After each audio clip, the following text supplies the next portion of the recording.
Germany, Austria Hungary اور Italy میں جنگی معاہدہ ہو چکا تھا، مگر اس میں طے کیا گیا تھا کہ اگر کوئی ملک ان تینوں میں سے کسی پر بھی حملہ کرتا ہے تو تینوں مل کر اس کا دفاع کریں گے۔ لیکن چونکہ جرمنی اور آسٹریا ہنگری نے پہلے حملہ کیا تھا تو اٹلی نے ان کا ساتھ دینے سے انکار کر دیا۔ جنگ کے آغاز میں جرمنی نے ایک پلان بنایا کہ روس سے لڑنے کی بجائے مشرقی محاذ پر روس کے ساتھ دفاعی حکمت عملی اپنائی جائے اور مغربی محاذ پر جارحانہ حکمت عملی اپنائی جائے۔ اس طرح پہلے فرانس کو شکست دے دینی چاہیے کیونکہ روس کی آرمی بہت بڑی اور مضبوط تھی، اس لیے روس کو ہرانا بہت مشکل تھا۔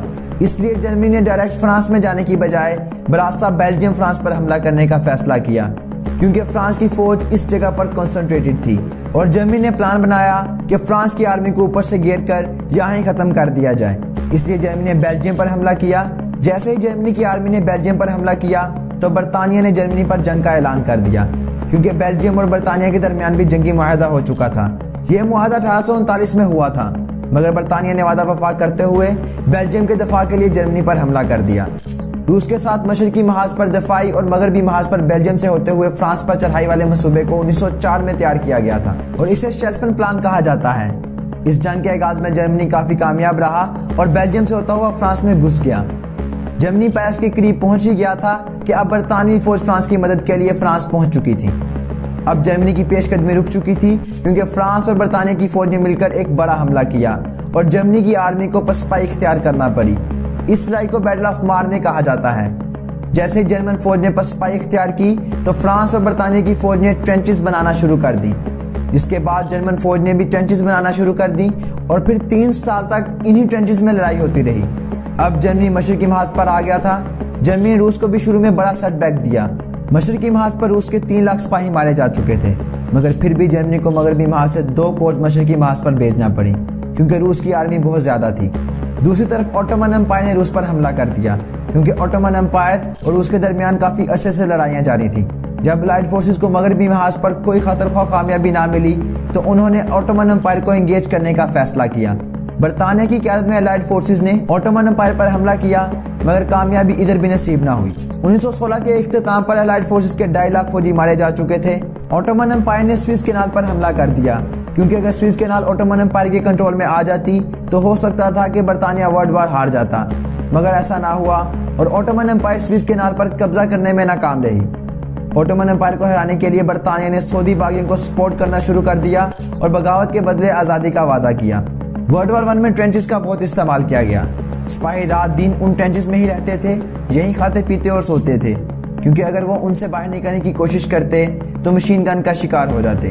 ٹرینچز کوئی نیا تصور نہیں تھا، مگر اتنے بڑے پیمانے پہ پہلی بار ٹرینچز بنائی گئی۔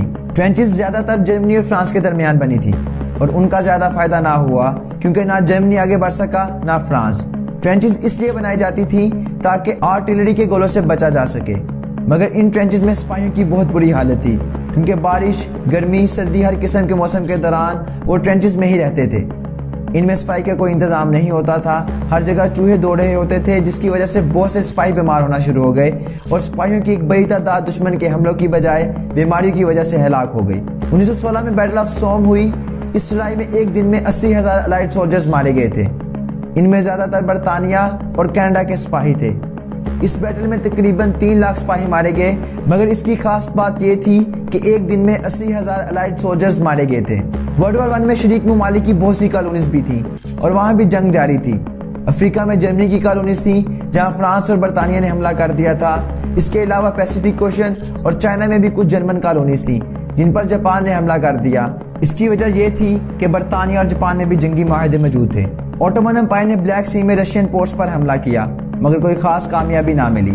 ایک لڑائی گیلیپولی میں بھی لڑی گئی۔ گیلیپولی ترکی میں ایک علاقہ ہے۔ گیلیپولی میں حملہ الائیڈ فورسز نے کیا تھا۔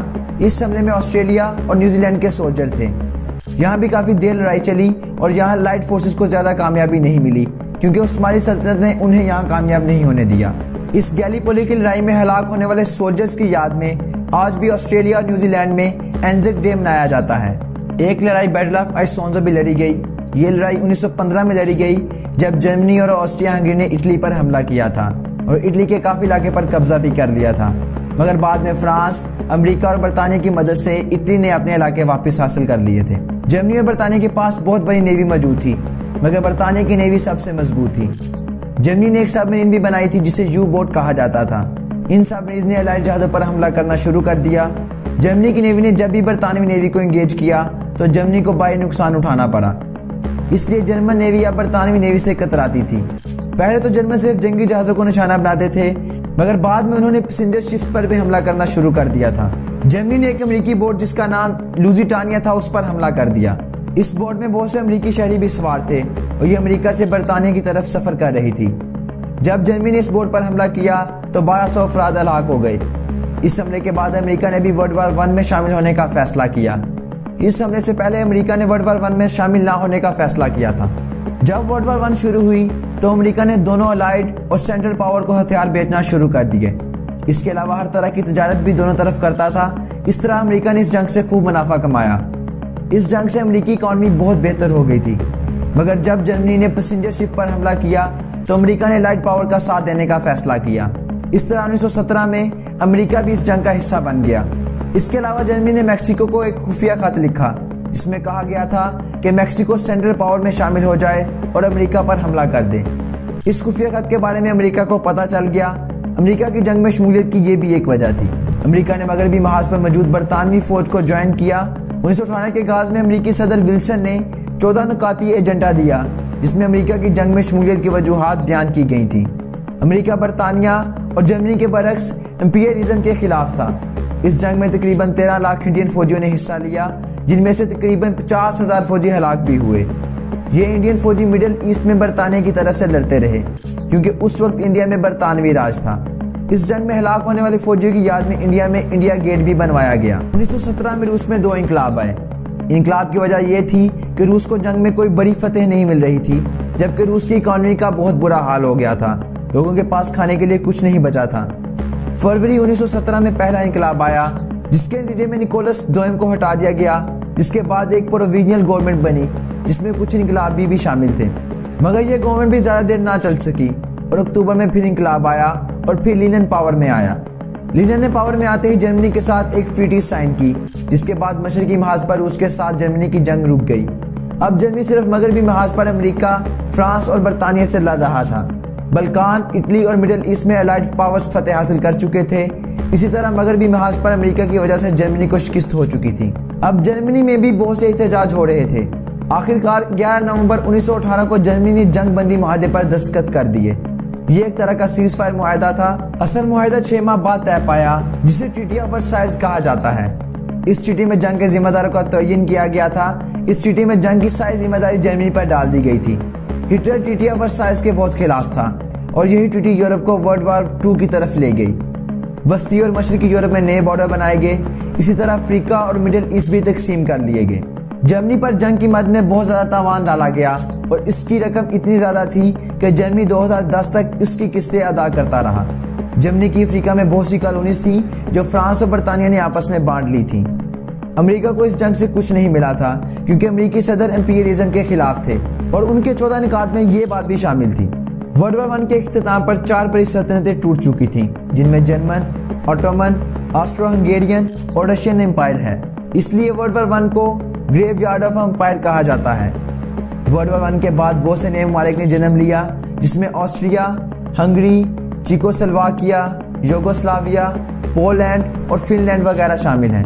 مڈل ایسٹ فرانس اور برطانیہ نے آپس میں بانٹ لیا تھا۔ ورلڈ وار 1 میں بہت سی نئی ٹیکنالوجی سامنے آئی تھی، جس میں radio, machine gun, mustard gas, سب میرینز وغیرہ شامل تھیں۔ ورلڈ وار 1 میں پہلی بار کوئی کیمیکل جنگی مقاصد کے لیے استعمال ہوا۔ ورلڈ وار 1 میں مسٹرڈ گیس وسیع پیمانے پر استعمال ہوئی۔ ورلڈ وار 1 میں جنگ کے علاوہ بہت سے شہریوں اور فوجیوں کی بیماریوں سے موت واقع ہوئی۔ ورلڈ وار 1 کے بعد ایک بیماری جسے اسپینش فلو کہا جاتا ہے، اس کی وجہ سے 5 کروڑ لوگ مارے گئے۔ ورلڈ وار 1 کے بعد یورپ میں عورتوں کے مقابلے میں مردوں کی تعداد بہت کم رہ گئی تھی۔ فرانس اور برطانیہ کی 80% مردوں نے اس جنگ میں حصہ لیا تھا اور ان کی اوسط عمر 15 سے 40 سال تک تھی، جس کی وجہ سے یورپ میں مردوں کی تعداد بہت کم رہ گئی تھی، جس کی وجہ سے مردوں کے ساتھ ساتھ اب عورتیں بھی فیکٹریوں میں آنا شروع ہو گئی تھیں، کیونکہ جو مرد جنگ میں مر گئے وہ تو مر گئے، مگر جو زندہ واپس آئے وہ بھی کسی کام کے نہیں تھے۔ وہ مختلف جسمانی اور نفسیاتی بیماریوں کا شکار تھے۔ ورلڈ وار 1 کے بعد جنگوں کے خلاف بہت سی کتابیں لکھی گئیں، جن میں جنگوں کے نقصانات کو واضح کیا گیا، جبکہ ورلڈ وار 1 کے شروع ہونے سے پہلے جنگوں کو بڑھا چڑھا کر پیش کیا جاتا تھا۔ اب وہ بیانیہ بدل چکا تھا۔ اب سب لوگ جنگوں کے خلاف بول رہے تھے سوائے ہٹلر کے۔ ورلڈ وار 1 کے بعد ہٹلر کا ظہور بھی ہوا۔ ورلڈ وار 1 کے بعد برطانیہ جو کبھی دوسرے ممالک کو قرضے دیتا تھا اب خود مقروض ہو گیا تھا، مگر امریکہ کی اکانومی اس جنگ سے پہلے زیادہ مضبوط نہ تھی، مگر جنگ کے بعد امریکہ بہت مضبوط ہو گیا تھا۔ ورلڈ وار 1 کے بعد ترکی میں اتا ترک کا ظہور ہوا اور خلافت کا خاتمہ بھی ورلڈ وار 1 کے بعد ہی ہوا، اور ترکی جو کبھی اسلام کا قلعہ سمجھا جاتا تھا ایک سیکولر ملک کے روپ میں ابھرا۔